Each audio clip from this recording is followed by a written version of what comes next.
వాళ్ళకు ఒక ఆఫర్ ఇచ్చారు. మీరు 50% ల్యాండ్ తిరిగి ఇచ్చేయండి గవర్నమెంట్కి, 50% వాడుకోండి అని చెప్పినారు. మరి నువ్వేం చేస్తున్నావు?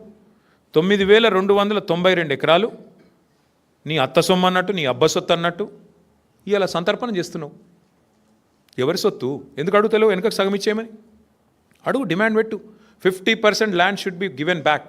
కట్టు, అందులో ఇందిరమ్మ ఇల్లు కట్టు, హాస్పిటల్ కట్టు, పేదవాళ్లకు మరి బ్రహ్మాండంగా ఇల్లు కట్టి మేము వద్దంటున్నామా? శ్మశాన వాటికలకి పార్కులు కట్టు. ఇది ఏది వద్దంట. హైదరాబాద్లో ఇంచు జాగా దొరకది. చూస్తున్నాం, హైడ్రా తెల్లారు లేస్తే రాచకం. ఏది పేదవాళ్ళ మీద 40 గజాలు 30 గజాలు పోయి కులగొడతా ఉంటారు. మరి 9,292 ఎకరాలు నీ అబ్బ సొత్తా, ఏ సొత్తా?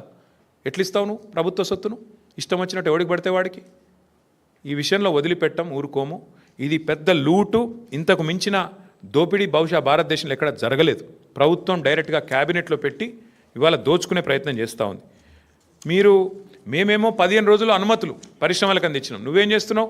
15 రోజుల్లో భూములు అమ్ముకోవడానికి, 15 రోజుల్లో ఇష్టం వచ్చిన వాడికి ఇష్టం వచ్చినట్టు అగ్రిమెంట్లు చేసుకోవడానికి, తెర వెనుక బాగోతాలు చేసుకోవడానికి, సెటిల్మెంట్లు చేసుకోవడానికి. నేను చెప్పట్లేదు కదా, మీ మంత్రి గారు కుమార్తె చెప్తోంది భూముల గురించి ఎట్లా దందాలు జరుగుతున్నాయి, ఎట్లా గొడవలు జరుగుతున్నాయి, ముఖ్యమంత్రుల అనుయాయులు తుపాకులు పెట్టి ఎట్లా బెదిరిస్తున్నారు, ఇవన్నీ కూడా జరుగుతూ ఉన్నాయి. ఖచ్చితంగా దీన్ని విత్డ్రా చేసుకోవాలి ప్రభుత్వం, లేకపోతే మాత్రం మేము ఊరుకోము. ముమ్మాటికి కొట్లాడతాం, న్యాయ పోరాటం చేస్తాం, ప్రజల్లో కూడా ఈ అంశాన్ని పెద్ద ఎత్తున తీసుకొని పోతాం. ఇంకొక మాట కూడా నేను చెప్తా ఉన్నా, పారిశ్రామికవేత్తలు ఎవరైతే ఈ భూములు పొందారో మీరు కూడా గుర్తుపెట్టుకోండి. తప్పకుండా ప్రతిరోజు ఒక రోజులాగా ఉండదు. భవిష్యత్తులో వచ్చే ప్రభుత్వాలు డెఫినెట్గా మా ప్రభుత్వమే వస్తుంది. తప్పకుండా మీరు ఇప్పుడు ఈ విషయంలో అనవసరంగా రేవంత్ రెడ్డి కుట్రలో పడితే, ట్రాప్లో పడితే మీరు కూడా ఇబ్బందులు పాలవుతారు, ముందే చెప్తా ఉన్నాం. ఎందుకంటే ఇవాళ ఆయన సెటిల్మెంట్ల కోసం, ఆయన పైసల కోసం ఆయన దిక్కుమాలిన దందాలు చేస్తుండొచ్చు. మీరు ఈ ట్రాప్లో పడకండి.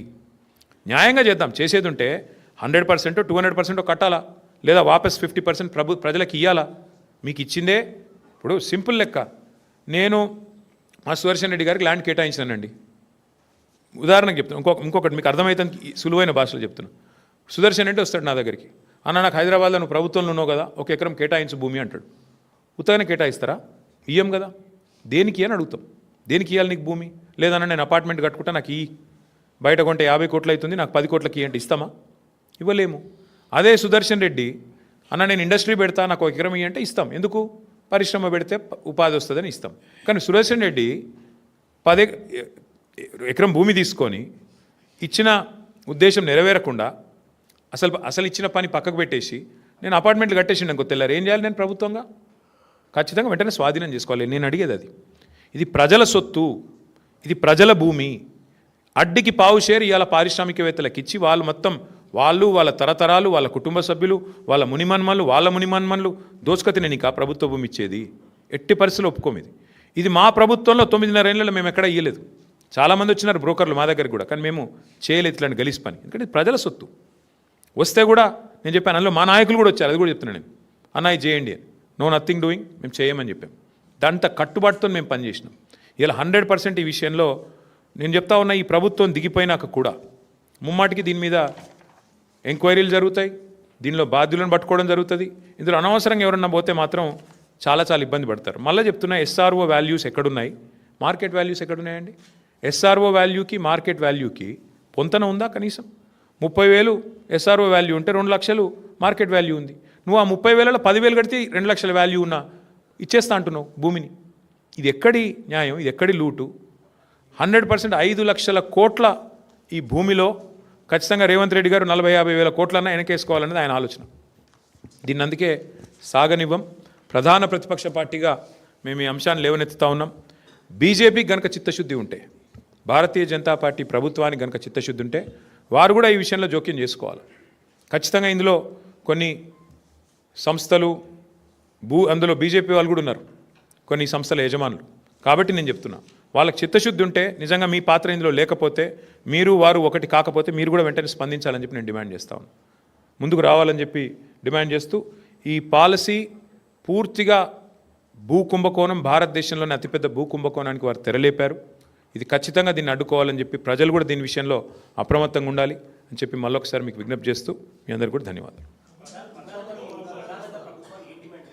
ప్రభుత్వాన్ని మేము చెప్పేది ఏమంటే, మీరిగిన ల్యాండ్స్ ఫస్ట్ పాయింట్, ఇది పేదల భూములు, ప్రజల భూములు.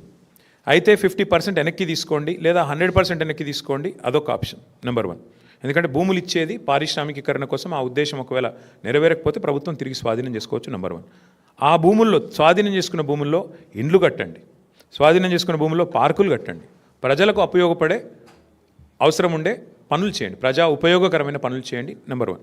లేదా ఆదాయమే మీ ప్రాధాన్యత అయితే మీరు తప్పకుండా మార్కెట్లో ఆక్షన్ చేయండి, స్వాధీనం చేసుకోండి. నేను ఇంకొక చిన్న మాట అడుగుతాను, మీరు ఒకసారి ఇది అర్థం చేసుకుంటే మీకు తెలుస్తుంది. ఇప్పుడు మీకు భూమి ఉంది బ్రదర్ ఈ ఇండస్ట్రియల్ ఎస్టేట్లో, మీరేమంటున్నారు ప్రభుత్వంతో? మార్కెట్లో 2 లక్షల గజం ఉన్నా నాకు మీరు రేవంత్ రెడ్డి గారు నేను మీకు ఏదో ఇస్తాను కాబట్టి నాకు 30,000కో 25,000కో ఇచ్చేయమని మీరు అడుగుతున్నారు. నేను అంటాను మరి అదే పైసలకు ప్రభుత్వం తీసుకోవచ్చు కదా, అదే 25,000కు నువ్వు నాకు ఇస్తావా? నువ్వు నాకు గడతానంటున్న 25,000 పర్ గజం ప్రభుత్వం తీసుకుంటా అంటే నువ్వు ఇస్తావా? ఇవ్వవు కదా. మరి అట్లాంటప్పుడు ప్రభుత్వానికి ప్రజలకి ఇది దోపిడీ కాకపోతే ఏంది ఇది? అందుకే నేను అనేది రెండో పాయింట్ ఏంటంటే, మరి నిజంగానే ప్రభుత్వమే స్వాధీనం చేసుకుని అవసరమైతే బహిరంగ మార్కెట్లో ఆక్షన్ పెట్టండి రెండోది.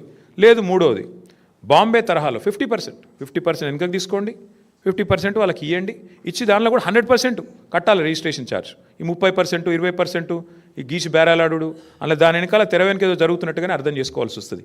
ఇంకోటి, ఇది మా ప్రభుత్వం తెచ్చిన చట్టం ఇది. ఇంకో this is a bill that was brought by Telangana legislative assembly on 2022లో తెచ్చాం ఈ బిల్లు. అజామాబాద్ ఇండస్ట్రియల్ ఏరియాకి సంబంధించిన బిల్ ఇది. ఇందులో స్పష్టంగా బిల్లో ఉంది, ఇది చట్టం ఆల్రెడీ ఉంది. సో ఈ చట్టాన్ని తుంగలో దొక్కుతున్నాడు ఇప్పుడు రేవంత్ రెడ్డి. ఈ చట్టాన్ని రద్దు చేయకుండా, ఈ చట్టాన్ని మళ్ళీ అసెంబ్లీలో చర్చకు పెట్టకుండా కేవలం క్యాబినెట్లో పెట్టి కొట్టేస్తా అంటే కుదరదు. చట్టం ఉంది ఆల్రెడీ, దీని మీద మేము కోర్టుకు పోవచ్చు, ఎవరైనా పోవచ్చు, మేమే కాదు. ఇది ప్రజల సొమ్ము, మా సొమ్ము కాదు, రేవంత్ రెడ్డి సొమ్ము కాదు. ప్రజల సొమ్మును ఈ రకంగా దోపిడీ చేస్తే ఖచ్చితంగా కొట్లాడాల్సి వస్తుంది. ఇందులో మేము స్పష్టంగా పెట్టాము, ఆజామాబాద్లో ఒరిజినల్ అలాటీ చేతిలో ఉంటే మీరు బిల్ చూసుకోవచ్చు, కావాలంటే కాపీస్ ఇస్తాను. ఒరిజినల్ అలాటీ చేతిలో ఉంటే 100% రిజిస్ట్రేషన్ కట్టాలి. అలాటీ ఆయన కాకుండా ఎవరికైనా చేతులు మారితే 200% కట్టాలి రిజిస్ట్రేషన్ వాల్యూకి, SRO వాల్యూకి. ఇది మేము పెట్టిన కండిషన్. నువ్వేమంటున్నావు? కాదు 30% కడితే చాలు SRO వాల్యూలో. So it is outright loot, it is an outright scam, probably one of the biggest land scams in India. So therefore we oppose it. చట్టం తన పని తాను చేసుకొని పోతుంది, చేసుకొని పోనివ్వండి, మాకు అభ్యంతరం ఏంటి?